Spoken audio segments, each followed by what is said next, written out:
അമ്മയപ്പുറത്ത് നീ ഈ ചായ കൊണ്ട് കൊടുക്ക. സംഗതിയുടെ കിടപ്പ് കണ്ടിട്ട് ഒരു പെണ്ണ് കാണൽ ചടങ്ങാണെന്ന് തോന്നല്ലോ. ആരെയമ്മേ, എന്നെയോ ആശയോ? പേടിക്കണ്ട, ചേച്ചിക്ക് തന്നെ. ഒരു സൂചന തന്നിരുന്നെങ്കിൽ ഞാനൊന്ന് ഒരുങ്ങി സ്റ്റൈലായിട്ട് നിൽക്കുമായിരുന്നു. ആ, ഇത്രയൊക്കെ ഒരുങ്ങിയാ മതി. കൊണ്ടുകൊടു. മതിയെങ്കിൽ മതി.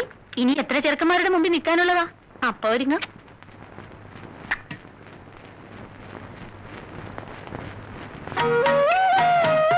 ഇതാ ആള്.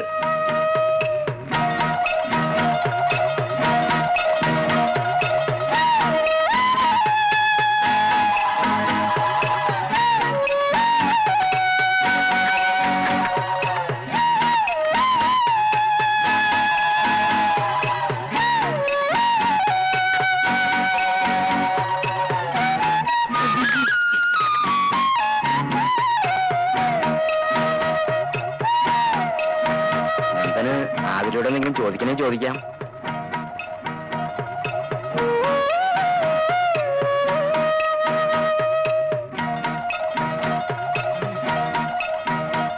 വേണ്ട.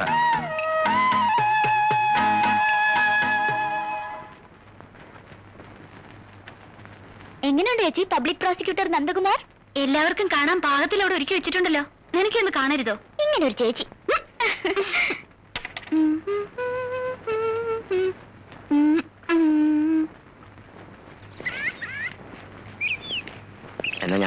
ശരി, വരട്ടെ സാർ. ഓ, എന്താടാ നിനക്ക് ഇഷ്ടപ്പെട്ടോ? ആ, എനിക്ക് ഇഷ്ടപ്പെട്ടു. എന്നാ എനിക്ക് ഇഷ്ടപ്പെട്ടില്ല. അതിന് ഉണ്ണിത്താന് വേണ്ടി അല്ല നോക്കിയത്. നന്ദന് പറ്റിയതല്ലെന്ന് തന്നെ ഞാൻ പറഞ്ഞേ. എന്താ നീ അവൾക്ക് കണ്ട കുറവ്? നിന്നെ അവളെയും കൂടി കണ്ടിട്ട് അച്ഛനെയും മോളെയും പോലെ ഇരിക്കുന്നു. ഓ, അത് സാരമില്ല. സാരമില്ലെങ്കിൽ പോട്ടെ. പിന്നെ ഉണ്ട് പ്രശ്നം. എന്തു പ്രശ്നം? എന്താ കുട്ടിയുടെ നാള്? ഉത്രാടം. അയ്യോ, ആ നാള് നന്ദന്റെ നാളുമായിട്ട് ഒരിക്കലും പൊരുത്തപ്പെടില്ല. ചതയം ഒരു പക്ഷെ നന്നായിട്ട് ചേരും. അത് നിന്റെ ആളല്ലേ?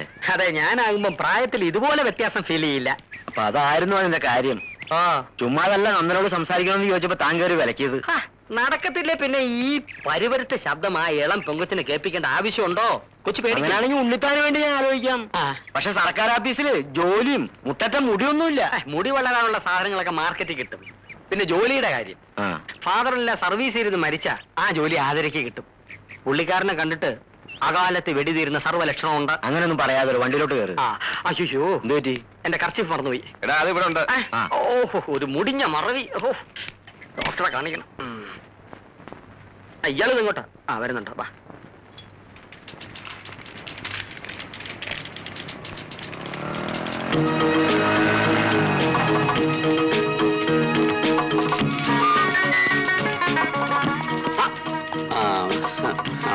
മേക്കപ്പെട്ടോളൂ, ഞാനിപ്പോ വരാം. അവിടെ കൺമഷിയുടെ പരസ്യത്തിനുള്ള മോഡലാ. ബാലോട്ടിന് നാണമില്ലേ ഇങ്ങനെ ഒരു മോഡൽസിന് ബൈക്കിൽ വെച്ചോണ്ട് ഊര് ചുറ്റാൻ? ഇല്ല, ചുമ്മാ അല്ല നാട്ടുകാർ ഓരോന്ന് പറയുന്നത്. പറയുന്നവര് പറയട്ടെ. കാറ്റ് പോകുന്നിടത്തൊക്കെ വേലി കെട്ടാൻ പറ്റും. എന്നാൽ ഇവിടെ വരെ ബൈക്കിൽ കൊണ്ടുവരുന്നേ പറ്റുമല്ലേ? അവൾ ഇനി ഒരുങ്ങി ചമഞ്ഞ് ഓട്ടോറിക്ഷ പിടിച്ച് ഇവിടെ എത്തുമ്പോഴേക്കും ഒരു നേരം ആവും. ഉച്ചയ്ക്ക് മുമ്പ് ഫോട്ടോ എടുത്ത് കൊടുത്താൽ പ്രിന്റ് അടിച്ച് കിട്ടും. അതുകൊണ്ടാണ് ഞാൻ തന്നെ ചുമന്നുകൊണ്ട് പോരാന്ന് വെച്ചത്. പിന്നെ നിന്നെ ആരോ പെണ്ണാണെന്നു കേട്ടു. എങ്ങനെയുണ്ട് കക്ഷി? കാര്യം പറയാന്ന് വെച്ച് 8 മണി പോലെ കാത്തു നിൽക്കുക. എന്നാ പിന്നെ സമയങ്ങളാ. പറഞ്ഞേ. കാണുന്ന പെമ്പിളയുടെയൊക്കെ പറയാൻ നടക്കുന്ന ഇയാളോട് പറഞ്ഞിട്ട് ഒരു കാര്യമില്ല. ഒരു കാര്യമില്ലെങ്കിൽ പറയണ്ട. അതെ, നിങ്ങളുടെയൊക്കെ പാവം കണ്ട എന്നെ അയാൾക്ക് കെട്ടിച്ചു കൊടുത്ത മട്ടുണ്ടല്ലോ. പെണ്ണ് കാണൽ ചടങ്ങിനൊക്കെ അതിന്റേതായ ഒരു ത്രില്ലുണ്ട്. അതുകൊണ്ടാ ഞാൻ കൂളായിട്ട് ചെന്ന് നിന്നു കൊടുത്തത്. ഇനി രജിസ്റ്റർ കല്യാണത്തിനാണ് വിധിയെങ്കിൽ ഇതൊന്നും അനുഭവിക്കാൻ പറ്റത്തില്ലല്ലോ. ഇങ്ങനെ ഒരു സംഭവം നടക്കാൻ പോണ വിവരം പേരൻസ് നിന്നെ അറിയിച്ചതേ ഇല്ലേ? എനിക്ക് ചെറിയ സൂചന കിട്ടിയിരുന്നു, പക്ഷെ ഞാൻ അത്ര സീരിയസ് ആയിട്ട് എടുത്തില്ല. ചായ കൊടുത്തിട്ട് ആ മുഖത്തോട്ടൊന്ന് നോക്കിയപ്പോ സത്യം പറഞ്ഞാൽ ഞാൻ അയ്യടാന്നായിപ്പോയി.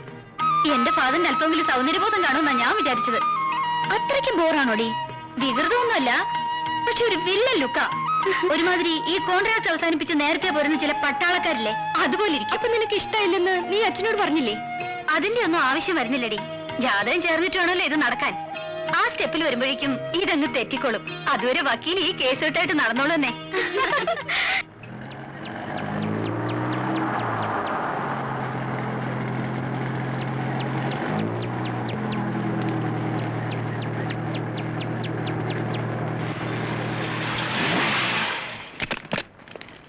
റെസ്റ്റ് എടുക്കട്ടെ.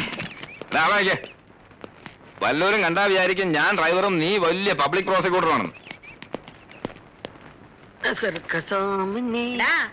കാപ്പി എടുത്തു വെച്ചിട്ടുണ്ട് രണ്ടുപേർക്കും, വന്ന് കുടിക്കേ.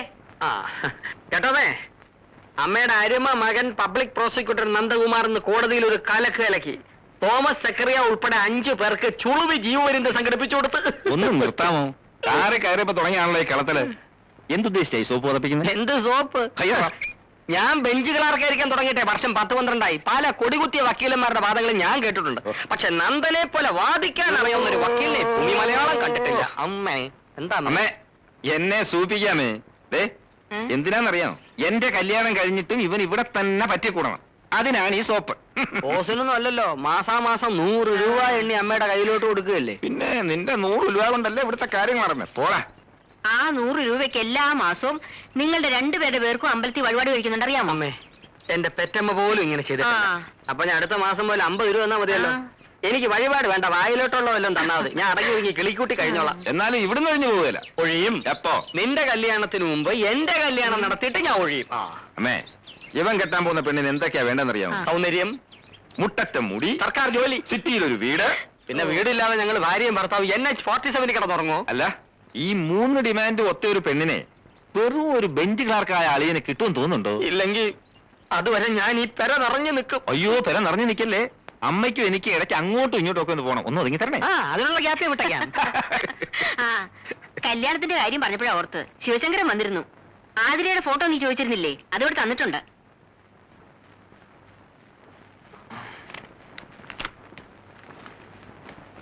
നോട്ടെ. എവിടെ നോക്കട്ടെ നോക്കട്ടെ. നേരി കണ്ടതുപോലല്ല. അതെ, ഫോട്ടോയിൽ കുറച്ചുകൂടെ മെച്ചൂരിറ്റി ഫീൽ ചെയ്യുന്നുണ്ടല്ലേ? അതല്ല, നേരിട്ട് കണ്ടപ്പോ അച്ഛനെയും മോളെയും പോലുണ്ടായിരുന്നു. ഇപ്പോ അപ്പൂപ്പനെയും കൊച്ചുമോളെയും പോലുണ്ട്. നിന്നെ ഇനി ഞാൻ- എടാ, വിടാന്. നിന്നെ അവൻ പറഞ്ഞേ. ഓ, വിട്രാ. അവൻ കുശുമ്പ് കൊണ്ട് പറയുന്നതല്ലേ, നീ പോയി കാപ്പുടിക്ക്. എടുത്ത് മുഴുവനെ അങ്ങോട്ട് ഞണ്ണ.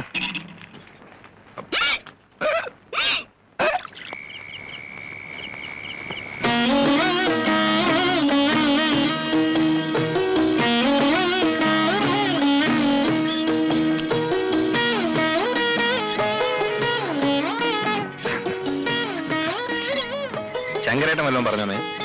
അവർക്ക് താല്പര്യക്കുറവൊന്നുമില്ല. പിന്നെ വയസ്സിന്റെ കാര്യത്തിലേ അല്പ വിഷമേ ഉള്ളൂ. ഓ, ഇനി ജാതകം ചേരാതെ വരുമോ എന്തോ. ആ, ഇത് നടക്കുമെന്നാ എന്റെ മനസ്സ് പറയുന്നത്. നിന്റെ ജാതകം അവര് ചോദിച്ചു. ശിവശങ്കരൻ അതുകൊണ്ടാ പോയിരിക്കുന്നത്. ആണോ? ആ,